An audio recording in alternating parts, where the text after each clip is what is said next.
नमस्कार। कहते हैं कि राम नाम में इतनी ताकत है, अगर उसका जप करते हैं तो कोई भी तुम्हारा बाल बांका नहीं कर सकता, चाहे वो भगवान ही क्यों ना हो।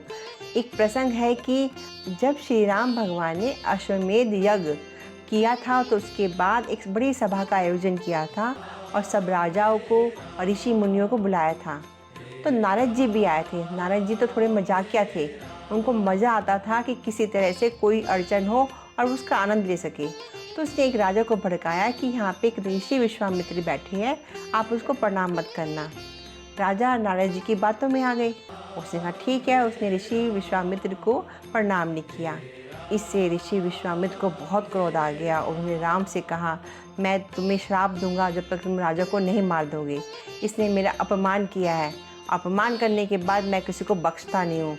तुम चाहते हो कि मैं तुम्हें श्राप ना दूँ तो तुम्हें इस राजा को मारना पड़ेगा। अब भगवान जी क्या करें, क्योंकि गुरु जी ने आदेश दिया था तो वो चल पड़ते हैं कि उस राजा को मारने के लिए। जब राजा को पता चलता है ना कि भगवान राम उसका वध करने के लिए आ रहे हैं, वो घबरा कर फटाफट हनुमान जी के पास जाता है और कहता है मुझे बचाओ, मुझे बचाओ, राम जी मेरा वध कर देंगे, क्योंकि मैंने गलती करी है, मैंने ऋषि विश्वामित्र को प्रणाम नहीं किया, जिसकी वजह से भगवान राम को मेरा वध करना पड़ेगा।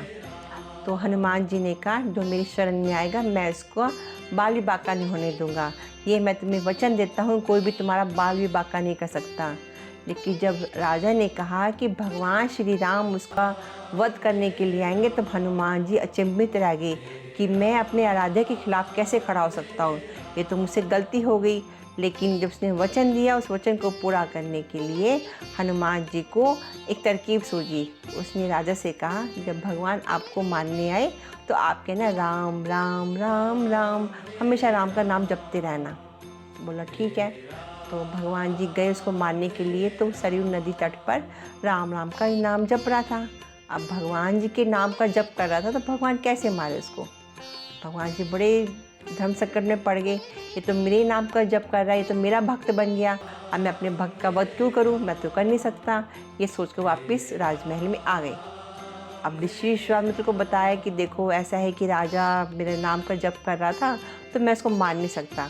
तब ऋषि विश्वामित्र को बहुत क्रोध आया, बहुत क्रोध आया। बोला कैसे कर सकते हो, तुमने मेरा अपमान किया है, तुम्हें इसका वध करना पड़ेगा, नहीं तो मैं तुम्हें श्राप दूंगा। भगवान जी बड़े चिंतित हो गए। बोले ठीक है। वो चले फिर दोबारा से सरयू नदी तट पर। हनुमान जी को तो पता चल गया था, वो सूक्ष्म रूप में छुप कर बैठे थे। उसने देखा भगवान श्री राम तो फिर वापस आ गए मारने के लिए। तब उसने कहा, राजा से कहा ऐसा करना कि बार तुम ना सीताराम सीताराम जपना। राजा बोला ठीक है, क्योंकि उसको तो अपने प्राण बचाने थे। उसे पता भगवान से तो कोई भी नहीं बचा सकता। जब भगवान श्री राम उसका वध करने आ रहे हैं, और तो वो जब श्री राम भगवान जी वहाँ पे आए मारने के लिए शक्ति बाण चलाया, तो वो राजा जप रहा था सीताराम सीताराम सीताराम सीताराम। अब भगवान जी बोले ये क्या, क्योंकि जब सीताराम जपते हैं तो शक्ति बाण भी काम नहीं करता। भगवान जी बड़े धर्म संकट में बैठ गए, अब मैं क्या करूं। भगवान जी दुखी मन से वापस गए राजमहल में। ऋषि विश्वामित्र ने कहा ये क्या किया, तुमने उसको मार के नहीं लाए, उसका तुमने वध नहीं किया। राम जी बोले मैं कैसे वध करूं, वो तो सीताराम सीताराम का नाम जप रहा था, और जब सीताराम का नाम जपता है तो कोई शक्तिमान भी काम नहीं करता। विश्वामित्र बोले यदि आज शाम तक आपने राजा का वध नहीं किया तो मैं आपको श्राप दूंगा। अब भगवान जी फिर दुखी मन से गए। वहाँ पे सरयू नदी तट पे पहुँचे तो देखा, हनुमान जी बोले ये क्या। भगवान जी तो फिर दोबारा आ गए। अब हनुमान जी परेशान, क्योंकि अपने राजा को परेशान करना अच्छा तो लगता नहीं था, लेकिन उनकी मजबूरी थी क्योंकि वो उसकी शरण में आए हुए थे राजा। उसने राजा से कहा आपकी बार बोलना जय सिया राम जय सिया राम जय सिया राम, ये वाली माला जपना। बोला ठीक है। तो भगवान श्री राम जब उसके पास आए तो उसको मारने के लिए अस्त्र उठाया, तो वो उसने बोलना शुरू कर दिया राजा ने जय सिया राम जय सिया राम जय सिया राम जय सिया राम। अब भगवान जी के तो सारे अस्त्र शस्त्र शक्ति बाण सब फेल हो गई। वो राजा जप भी कर रहा था, तप भी कर रहा था, भक्ति भी कर रहा था। अब भगवान तो कुछ कर नहीं पाए। भगवान कहते मैं कैसे मारूं, इसके ऊपर तो कोई भी अस्त्र काम नहीं करेगा, कोई भी शक्तिबान काम नहीं करेगा, मैं इसको नहीं मार सकता। और राम जी को मूर्छा आने लगी। अब मैं कैसे जाऊं अपने गुरुदेव के पास, गुरुदेव तो श्राप दे देंगे। अब बड़े धर्म संकट में पड़ गए।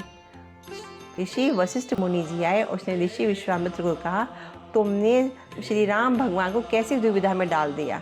वो अपने भक्त को कैसे मारे जो खुद ही राम राम का जप रहा है और जो जय सिया राम बोल रहे हैं। तो उसके पास तो कोई अस्त्र काम नहीं करेगा, तो तुम्हें अपने वचन से, अपने श्राप से उसको मुक्त करना पड़ेगा, उनको श्राप मत दो। तो ऋषि वशिष्ठ मुनि के कहने पर ऋषि विश्वामित्र ने भगवान श्री राम को अपने श्राप से मुक्त कर दिया और भगवान को धर्म संकट से उबार दिया। कहानी का तात्पर्य ये है कि राम नाम में या कोई भी भगवान का नाम लेने में ताकत होती है। उस ताकत के ज़रिए आपकी दुनिया में कोई भी आपका बाल बाका नहीं करता। चाहे आप जय सिया राम बोलो, जय हरे कृष्णा बोलो, ओम नमः शिवाय बोलो, जिस किसी का भी भगवान का आप नाम लेते हो तो भगवान आपको किसी न किसी रूप में आकर आपकी रक्षा करते हैं और आपके जीवन में आने वाली सारी परेशानियों से, सारे कष्टों से आपका निवारण कर देते हैं और आपको जीवन में जो तकलीफ़ थी, जो दर्द था, जो आपके जीवन में जो जाने में गलतियाँ हो गई थी, उसको माफ़ कर देते हैं। इसलिए जब भी किसी को बोलो तो राम राम बोलो, ये हरे कृष्णा ओम नमः शिवाय। भगवान के नाम में ही इतनी ताकत है। जब भी भगवान का नाम लेते हैं तो भगवान किसी न किसी रूप में आकर हर कष्ट से हमें बचा लेते हैं। धन्यवाद।